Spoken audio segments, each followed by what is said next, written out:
Welcome back to another UFC edition of Penn State Sports Night. I'm Lexy Leidlein, joined alongside Tim Rogers and Evan Lasek, and we are here to break down all of the action from UFC 259.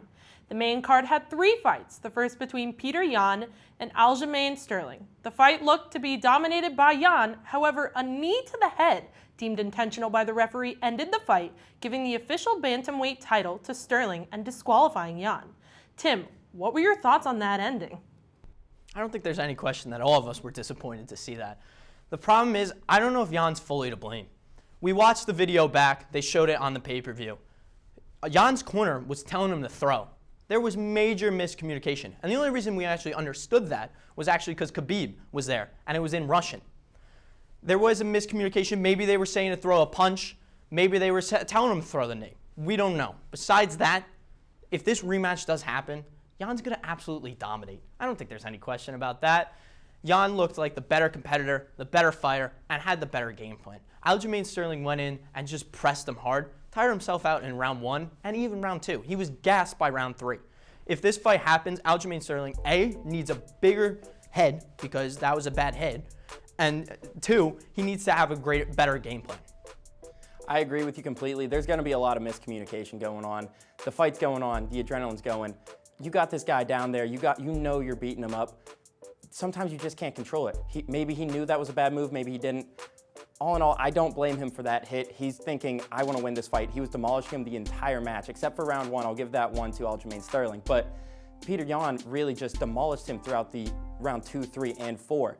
Unfortunately, it ended the way it did. And we all know that Yan is the one who truly deserves that to be holding that belt up at the end of the night. But it's just how it played out. I'm looking forward to a rematch number 2 because I just think it's going to, again, like you said, Yan is just going to demolish him yet again. Sterling knew he didn't deserve that win, and it really showed. Now, the stats, they look a lot closer in total strikes landed and everything, but as you said, Yan just outplayed him and outschemed him the entire fight. After the disqualification and title change, it was a battle in the women's featherweight division between Amanda Nunes and Megan Anderson. Nunes quickly got Anderson in an armbar, and the fight ended in a submission with just over 2 minutes to go in the first round. Evan, do you think this win makes Nunes the GOAT? We got Tim on record last week saying she was the undisputed GOAT, and I completely agree with him now. This girl is absolutely insane. 2 minutes into the fight, she won on a punch and then put her down on the ground. Anderson threw 5 punches, landed 2 of them. Absolutely got demolished by Nunes. There's no woman in the world who can take her on right now. And I just don't see anybody taking that GOAT status away from her. I hate to be that guy, I really do. I totally called that. Amanda Nunes is the complete and utter GOAT. She legit knocked Anderson out and submitted her in the same fight. It was amazing. Now, I kind of feel bad for the UFC because I don't know what they're going to do for that 145 division. Maybe Nunes is going to have to go down and fight or defend her 135 belt because she has 2 titles. So, Amanda Nunes, caps off to you. It was amazing.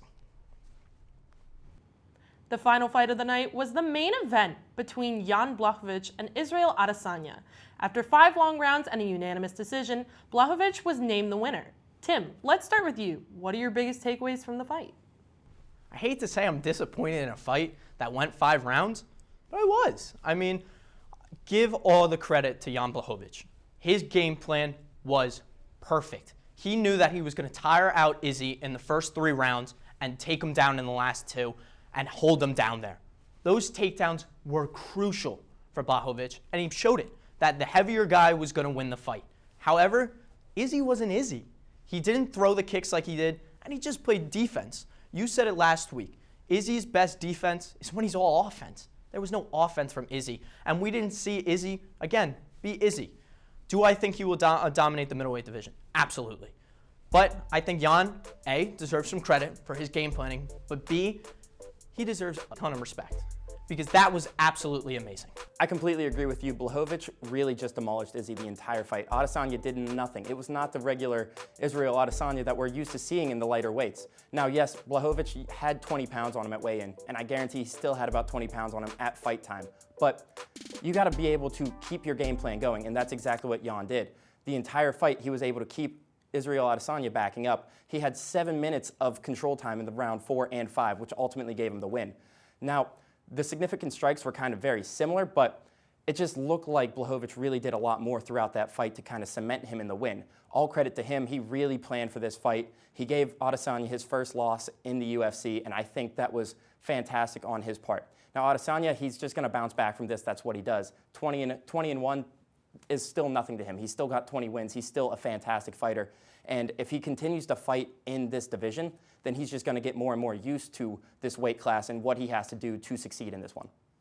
Now, we all wanted to see the John Jones fight. We all did.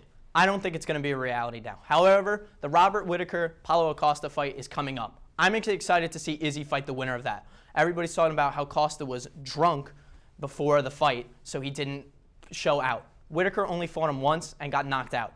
I'm very excited to see if Izzy can do that bounce back because he is a champ. He knows how to handle himself like a champ. I'm excited to see if he can do that against either Whittaker or Costa. Well, I think you both made great points, and there is much more to come from the Octagon. That's all for this UFC edition on Penn State Sports Night. For Tim Rogers and Evan Lasek, I'm Lexy Leidlein. Thanks for watching, and we'll see you next time. Thank you for watching this edition of Penn State Sports Night. If you're a fan of our content, please be sure to subscribe to our YouTube channel for more clips. Also, follow us on Twitter at PSSN TV and on Instagram at PSU Sports Night to keep up with all the action. For all my colleagues, we are Penn State Sports Night.